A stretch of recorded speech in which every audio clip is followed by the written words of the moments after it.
Hi folks, Howard with Raglan Piano Company. In this video, we're going to show you how to install the KS-1 MIDI strip. Okay, so we've got the action out, got the keys out. You can leave the action in if you want to, but it's a whole lot easier to remove the keys and reinstall them with the action out. So we went ahead and pulled it. In most cases, it's just about 4 screws or bolts up at the top. This, of course, is one of our custom digiacoustic actions, so we don't have strings, and the way this mounts in is a little bit different. But it's still the same basic principle. The action sits on the post, 4 bolts, it's out. This is what the strip itself is going to look like when you get it. It's inside a hard cardboard tube, and then it is sitting inside another piece of cardboard that has all the fingers folded down. That's all for safety and shipping. When you pull this out, it doesn't hurt to pinch it like this, but don't try to pull this metal piece and everything out. You'll break every finger in it. We want to get the cardboard all the way out like this. These fingers are extremely delicate. Just the slightest little bit of side play and you can break one. Not the end of the world. We already have a repair video on how to take care of that, and we'll put that in the description of this video. So I'm going to take the rail out and just set it in place right now with no keys in. I do have a few of the first keys, the last couple of keys, and a couple of keys in the middle, just to help me get this thing aligned, and in particular get the height set. Remember, when you're holding this, try to hold it from edges, from the sides here. Don't touch any of those little fingers right there. The easiest way I have found to align this one is to look at the first pin that is a sharp, and then the last one here. Now this pin is the third one from the end, so we're going to be looking at the third finger from the end. Down here, it's the second one. What I like to do is line up by eye the second pin even with this pin right here. You don't have to be dead on, get it close. Then when we come down here, you can see how this pin is a little bit this way of being lined up in the center here. So what I want to do now is split the difference between the two pins. So this pin, it's not even a 1/16 off this way. I'm going to bring it down about half that distance here, okay, right to about there. So it's just offset to the outside of this pin a little bit. I'm going to check down here again. This second pin here is just maybe offset to the slightest bit that way. So that is looking like where I'm going to want to put this. Now, I've got the flared edge of the rail here pushed all the way up against the front rail here. If necessary, if you need more room, you can detach this from the metal rail. And we do provide shims that will let you screw this down without this rail here if you need to bring it up some. Or even if you're using with the metal rail, do that too. But if you need more room, you can bring this forward. If you need more travel for the fingers, we'll get to that in a minute, you can also take it off this metal rail and bring it forward. There's no issues with grounding or anything like that. The connectors are all grounded themselves. They don't need that rail. So I have the rail centered this way where I want it. I always pull them all the way forward to the front rail here, to the back side of the front rail. That's where this is going. Now at this point in time, I'm just going to go ahead and mark the screw holes. I'm not going to use every screw hole. I'm going to use every other one starting at the end, so probably here, here, here, here, and here. Since I'm on the metal rail, that's plenty strong. They give you multiple mounting points in case the key bed you're working with has recesses or has problems, and you can't use the ones that perhaps are lined out the way I'm using them. I'm going to go ahead and mark these. I'm going to mark them all while I'm doing it. Now see, that's one I may not be able to use because of a previous part we had installed here. In which case I can just shift down one if I want to. Okay, I'm also going to mark the end of the rail here. I already have some markings here. Again, from another project we had, I'm going to make some new marks here. Mark the end of it down here too. So I've got it marked now. I can pull it out if I want to. Really not probably a huge need to do so. The rail needs to be positioned in relation to the keys, where we have between 5 and 8 millimeters of preload on the finger. Now what preload means, these are at rest right now, there's no preload on them. So we want this depressed about 5 to 8 millimeters down to be in the correct position for that optical sensor to read that value of where the finger's position. So 5 to 8 millimeters of preload. What I did is I drew marks on the side of the key. This line is 5 millimeters up from the bottom of the key. This line's 8. So I want the finger to be in between these two lines when the key is at rest. Now, I'm going to slide this down some just to make it easier to read, but I don't want the key touching anything. I'm going to slide this way, put the key in place, and I'm just going to slide up to this, and you can see right here, again, this is the key at rest right here, not this. This is the key at rest. The rail is very low. It's well below the 5 millimeter preload we want. So I've got a variety of shims that we send, and I send plenty. That's a 1/4 inch, so we're roughly 6 millimeters there. I'm going to put one underneath each end. These rails are flat, and if your key bed's flat, you can do it this way. I'm going to put a roughly 6 millimeter shim on each end, and we're going to look at it again. Now we are just at the 5 millimeter mark. I have found it's really best to aim kind of in the middle of that. So we're going to go probably put, another 1.5 millimeters or 2 millimeters. We're going to put 60 thousandths and 1/4 of an inch together. Remember not to lift on the fingers, folks. Set that right there, and let's check this key again. Make sure I haven't moved that too much. Okay. Yeah, at rest, we're about 1 millimeter over the 5 millimeters. So that's looking really good right there. All right, let's do the other end. I'm going to show you how I mark the key. First, you want to kind of see about where the finger's going to touch. So it's going to be somewhere in this area right in here. 5 millimeters and 8 millimeters. And then I'm just going to kind of use my hand here and fill that in. Fill that one in right there. You can get fancier with it if you want to. Now, I already know the other end looked good with a 1/4 inch, and then 60 thousandths, which is basically a 1/16 of an inch. I'm going to take this out so I don't bend a finger down there as I slide this down. Okay, I'm going to slide this down to it right here. Look at the preload on it, and we're about where the other one was. You know, I think I'm going to give it just probably another little bit there. I think 60 would be too much, so I can go with a 30 on that one. Oh, that feels kind of thin. Yeah, let's see if that's going to help us out any right there. I want it to be roughly the same on the other end. However, the calibration procedure for this rail will take into account minor differences in the key height and key travel. Because what this system does when you go through the learn mode, and we'll cover that at the end of this video, is it measures the key at rest, the key fully depressed without depressing the felt, and that gives us the top and the bottom, and it's able to figure out the velocity based on the amount of time it took to go from rest to full depth. So, and it measures that for each key. You set it up for each key. It's very simple, and so it will take into account minor differences, but it doesn't hurt to get it as close as we can during this part of it. All right, so we've added that shim. Set this back down here, and let's see. Yep, we're about 1 millimeter over the bottom line like we were on the other end.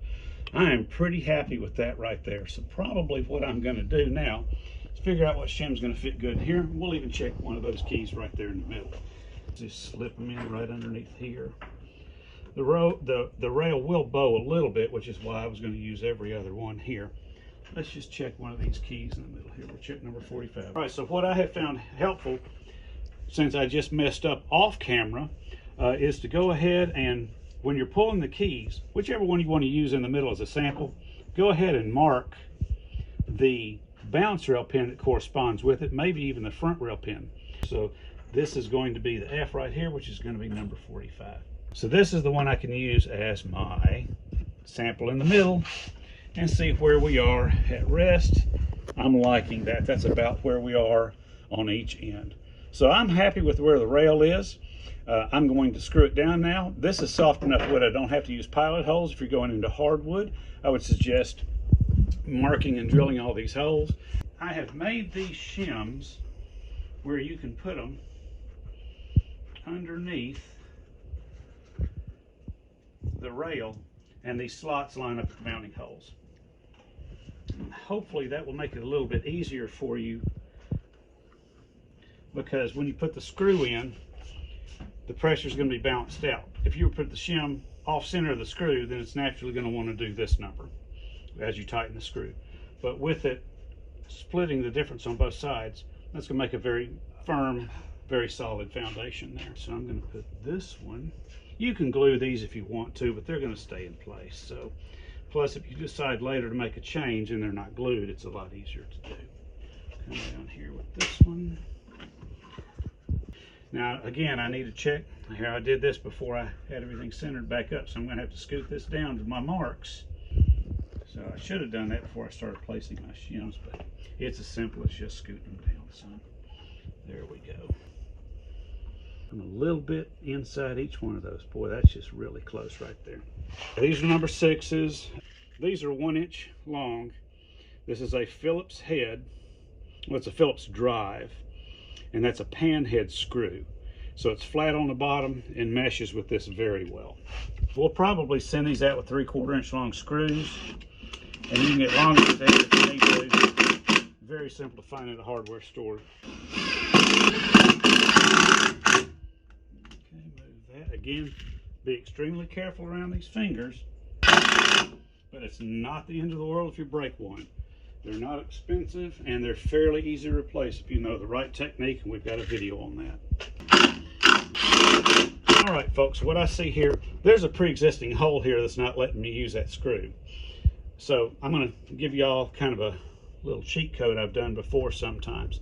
In this particular case, I'm just going to run these down. Now I'm going to get kind of beside this one. It's not going to hurt to run it beside. We're not cranking these down really tight anyway. So I've got good support here. I'm going to go ahead and shoot a screw here, even though the shim's not on both sides of the hole. We've got another one right here. We're not going to crank this one too tight. That's going to let us skip this hole here that does not have wood underneath it. We're going to go here and here. Slip that in right here. Just like that. Okay, there we go. All right, folks, we're going to just kind of look at everything, check everything.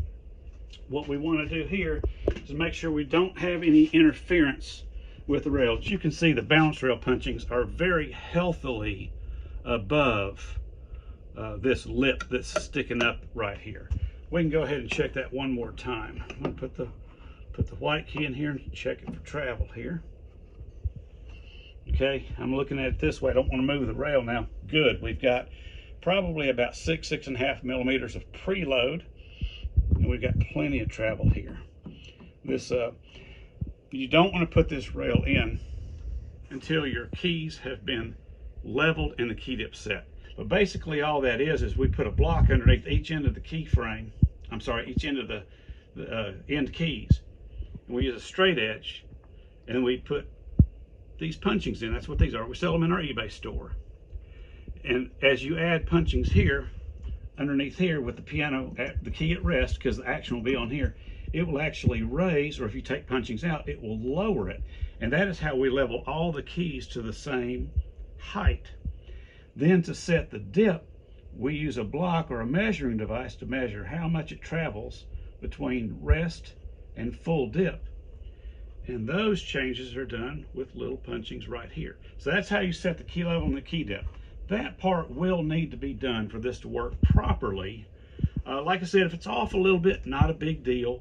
If you've got ocean waves, when you look down this way at the key level, you're going to need to level the keys. You just got a little bit of deviation in the middle where it's played the most, probably okay. But it also won't take even a few hours to go ahead and do the level right. We'll do a video on that and post the link on this one. But we're looking good right here. We've got the right amount of preload. We've got the right amount of travel. I'm going to go ahead and put a sharp in, and I'm going to check the clearance. Sometimes the sharps like to act a little different. So I'm going to go ahead and put this one on right here, and we're going to just look and make sure that we're not striking the rail. If this rail has to come up too high, we start looking at the possibility of the sharp impacting the top of the sensors here. It looks like we've got a good 1/8 of an inch there, so that's going to work just fine. So this one's been properly regulated. The height's correct. We've got the right amount of travel. We're ready to move on to hooking the wiring up. I'm gonna put the keys back in. All right, folks, before I put the keys in, we'll go ahead and hook up what little wiring we have to go underneath here.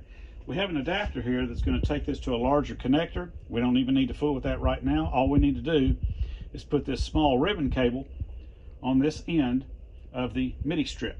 I always use the bass end. Supposedly you can use the treble end. I haven't done that. I haven't ever had an issue where I could not use the bass end. This is keyed. So if you look here, we've got this little connector here with a tiny little hole on this side.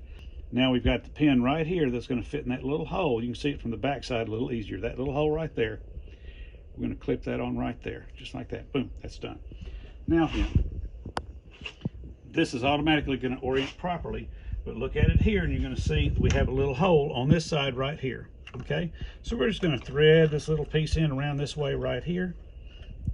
Snap it in right there. Boom. That's all your wiring you got to do. All right, now we might do some cable ties later, that sort of thing, but for now we're going to get the keys in. We're going to keep this thing playing. All right, folks, I want to show you how I'm going to put the keys back in. And also notice something. I need to turn some of my punchings over. I just use a pair of tweezers. Sometimes I'll even sharpen them even sharper on these sides, but these work okay. Get underneath there, pick that up, turn it over. Doesn't need to be in any particular order, it doesn't matter. If you already have a paper punching underneath it like this one, just lift it up, the paper punching will fall, take this over, flip it over, do that. It's much easier than using my fingers, which I did earlier. Use the right tool, you can charge more that way. But I want to show you how to put in the keys in a fairly safe manner here. Again, no side-to-side motion. Of course, once you get started, you're going to have a pretty good idea of the alignment of the keys, and we're not going to have any side-to-side motion on these little fingers right here. You can also kind of watch as you're putting them in and make sure that your alignment is working fine. Now these are spaced as an average to most piano keyboards. American keyboards are almost exactly 48 inches. Imported keyboards are going to be about 48 1/4. So don't worry if it's a little bit off center. You just don't want it touching the wrong key or falling in between two keys. And if you use the alignment method I showed earlier, you're going to do fine. Now some people will gang put these together. After you've done it a bunch, you'll be able to do that too. But see, you start running into problems and you got to make sure you don't get sideways on those. All right, folks, with the top section already done, the sensors installed, we have the pedal sensor to install. Now the kit comes with a single sensor. A 3-pedal sensor is an option. We'll do a video on that. That's a separate video. Once that's done, we'll put that in the link in the description. But for what comes with the kit, you get a single pedal sensor. And what we want to do is place it where it's underneath the pedal, such that when the pedal is pressed down, it's going to activate that leaf switch. This stand has a number of different height adjustments on it that you can use to reach that. If, like in this case, it's still a little low, mount this to a block, mount the block to the underside of the piano such that you're right here underneath it, and about halfway through the pedal stroke, it presses those leaves together. That's all there is to that. We're going to go over the connections next. All right, with all the electronics installed, it's time to hook them up to the control box. This is what the box looks like. You've got volume on the front, power on the front. On the back is where most of the connections are. Those are going to be your standard MIDI connections. Really, the only one you're going to use on this is going to be the MIDI out. It's a standard 5-pin that can be adapted to USB. We'll talk about that later. Your keyboard sensor is going to plug in here. The pedal sensor, whether it's a 1 or 3, is going to plug in right here, and you got your power right here. Let's get started. All right, this long cable here with the multicolored wires is used for the sensor strip that we mounted under the keys earlier in the video. There's plenty of wire here.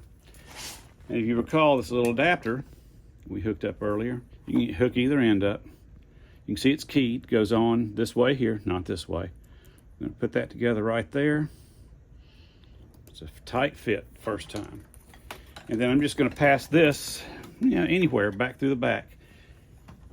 After you've got everything hooked up and tested and run properly, it's a good time to go ahead and bundle cables up, but you don't really need to tighten anything up permanently until you know you've got the system adjusted properly and working.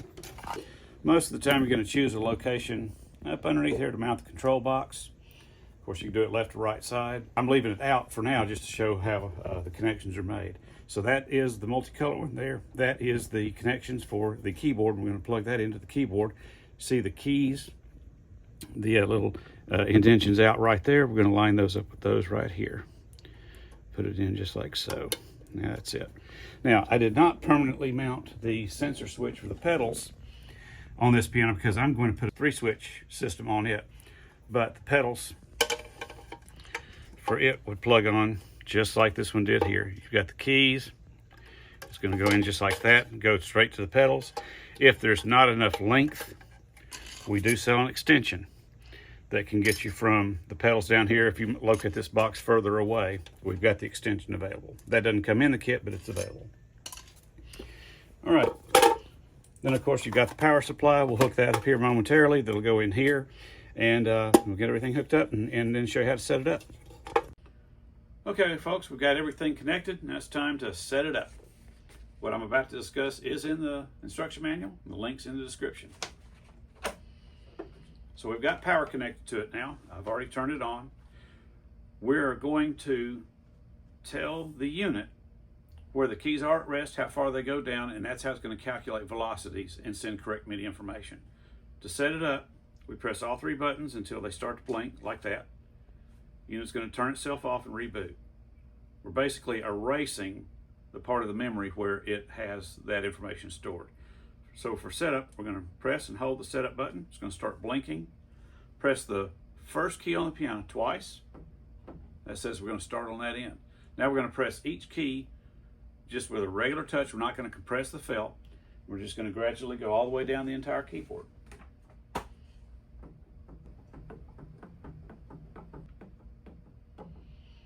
All right, folks, once you've gone through all the keys, press them each one time, press the setup button, it's going to go out. Now what we should see is this power light blink every time we press a key, and that lets us know that it's receiving MIDI information. And it's working. All right, the kit's installed and it's set up. In the next video, we're going to talk about how to connect it to a computer or an iPad.